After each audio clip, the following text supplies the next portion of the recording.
Hi everyone, thank you for joining us on the first episode of Middle Ground, the show that invites anyone with an opinion to consider someone else's. I am your host, Sasha Strong.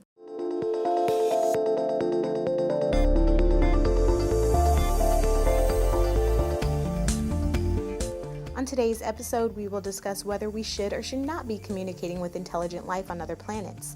The debate on if there's intelligent life in Florida was settled over the weekend when a wanted drug dealer thought he could hide in plain sight from authorities by disguising himself in a hideous platinum blonde wig and traveling by bike.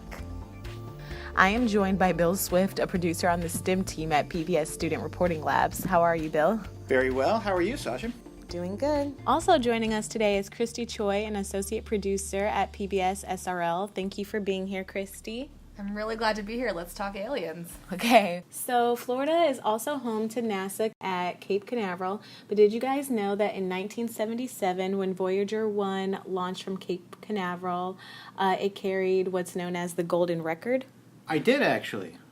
I know about the Golden Record. Is that a music record? I have no idea what that is. It has music. It's like a CD. Okay. Like a 70s CD. I remember CDs. Yeah, so scientists actually packed over 100 different images, 90 different minutes of Earth greetings in over 50 languages, some dating back thousands of years, into this little gold record that they shot into the sky. Yeah.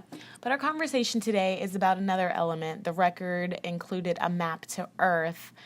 Bill, I'll start with you. Was this a good idea? Should we be communicating with aliens? I'm not convinced. I don't think that you really want to meet aliens, and you certainly don't want them coming to your planet. Okay, Christy, same question. For me, I guess, if you don't know if aliens actually exist, it seems like putting forth a record is more for yourself. It's like an identity thing as humans. It just feels nice. It's a nice gesture to think, oh, let me put together this kind of representation of humankind. And I don't know, I can't say for certain if an actual alien has received that, but it seems to be more about what humans are trying to do rather than what aliens might respond to. Do you disagree, Bill? Yes, but there's a map to us on the record too. Right. Right. Do you think that we also included music, but we did include that map, which is the purpose of today's conversation? Okay. Should we have put the map? Would you send an open email to a city saying, "Come on over, hang out at my place"? I don't know. I don't think I would.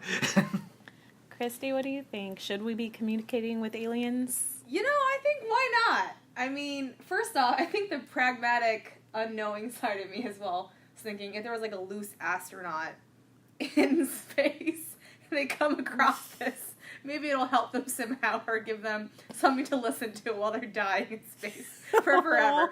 But beyond that, I feel like, I don't believe that humankind is the best species. Why should I believe that? We don't have much evidence to think that. We are killing our Earth. We have caused wars. We continue to fight each other. So many of our systems are failing. I'm not opposed to this idea, and maybe it just comes from a cynical side of me, that perhaps there's another species that's better than us, smarter than us, that could help us one day. Especially if we need to leave this Earth and go Elon Musk on everybody and just relocate. So I guess for me, I'm speaking more just out of a hope that there might be not a higher power, but a better species out there that could maybe want to help us. I think that's the altruistic right perspective. I guess what scares me or gives me pause is just that feeling that every time the quote unquote white man or someone in power has showed up in our world, say Columbus, say fabulous Cortez and the conquistadors, all we basically did was say, this looks really great and I think I'll keep it. And that they managed to either, wipe out the natives with the disease that they brought, which they have never been exposed to before, or wipe them out on purpose because what they have, they want. For the conquistadors, it was all about gold. So I just don't know. I am skeptical that the aliens' motivation will be totally altruistic. If you're just now tuning in, you're listening to Middle Ground. Our topic today, should we be making the attempt to contact space people? Also, don't forget to tune in next week to hear what middle ground a Catholic and a Jewish priest can find on Jesus. If there's a joke in there, I pray I don't get fired for making it. Just kidding. Hashtag don't cancel us on our first show. Still in the studio, Bill Swift, Christy Choi. Well, we are putting a lot of money into our space shuttles and our space system. We have the Space Force that's out. We have SETI, which tries to contact extraterrestrials. And we've never voted on the fact that we are contacting aliens. If we had to put it to a vote for the American people, what do you think the American people would vote on? I feel like that's the question of the year and like the last election. Like, I don't know the answer to anything. I think I know the answer to that one. What do you think? I think everybody wants to find aliens. Don't ask me why, but like the quest for the UFO has always been, X-Files.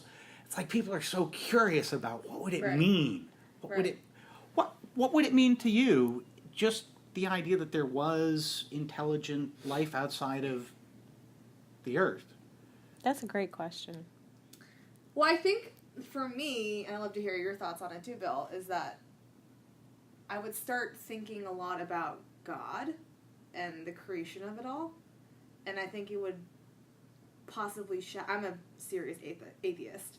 I think it would possibly shatter my conceptions of when time began and when man started. Did God create the aliens? Are aliens previous humans? That's well, what about, do aliens have religion? Right. Do aliens believe in a god? I mean, I'm a huge Battlestar Galactica fan. There you go. That would be my religion. And, I do wonder, like, if we're communicating with aliens, are there aliens among us? Everyone wants to discover UFOs, but is there, like, another reason among some of us humans why they'd want to be connected to aliens? Why do you think we should contact aliens? I think we should contact aliens because we are too small of a species and we know too little to not try to discover it all. So you're on the side of the American people vote, hypothetically. Yeah, and I think, now that I think about it more, I believe in getting as much information as possible. I think the information is the truth. And even if it kills you. Right. Curiosity killed the cat. Curiosity did kill the cat, but also it led to some of the best discoveries and innovations. No, it's the best part. You don't know the second part of that? No. Curiosity killed the cat. But satisfaction brought him back. Oh, I didn't know that. I've never heard that. So there you go. Well, yeah. I mean, I think we owe it to ourselves to know as much as possible. That being said, I also think would balance that by saying I think as much money should be spent on education and fixing other domestic issues and international issues. Like, we have enough problems domestically and globally that, like, going to another galaxy seems a little extra. So I can understand someone's perspective. But I don't see why we wouldn't reach out. I don't think we have the solutions right now, the technology right now, to survive at the rate at which we're living on this earth. So why not figure something else out? I'm also separately very interested in space tourism, which is another conversation, but I think is related as well to this idea of, like, this earth isn't habitable, it's not sustainable. What else is out there? I don't know. Well, thank you very much for answering those questions. It looks like we have made it to the middle ground wrap-up round, Woo! The game where we ask each guest to name a point of the other's argument they can agree on. The party who lists the most in 20 seconds wins. Christy, you won the coin flip. Who goes first? Bill, you go first. Let me think about this. Okay, great, Bill. We have 20 seconds on the clock. Go. I agree that there certainly are aspects of what aliens may know that could be highly beneficial to us as humans.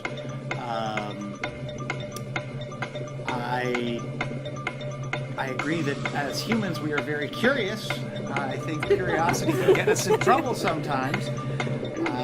Looks like your time is over. Okay, I got two in there. Thank you, Bill. We have 20 seconds on the clock. Christy, go. I agree that it is a serious risk to communicate with a being or group of beings that we don't know and don't understand.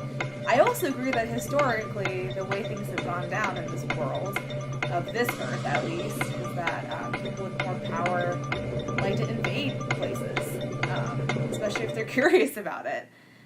So I acknowledge that, and I don't put it past aliens to do that to us, for sure. You don't trust them just yet. I don't trust them just yet, but I still want to know, and I think they know something about time and earth and space that we don't know yet. Okay, looks like that was a tie. You both named 2 things. It's so great that you were both able to find middle ground. Special thanks to you both for being here today. Also, a very special thanks to our editorial editors, William Leisure and Rolando Arada. To learn more about Middle Ground, visit our social media pages at Middle Ground. And don't forget to tune in next week to hear a Catholic and a Jewish priest find middle ground on the history and life of Jesus. Thanks again for listening to Middle Ground. You'll always seem to find a little when you look around.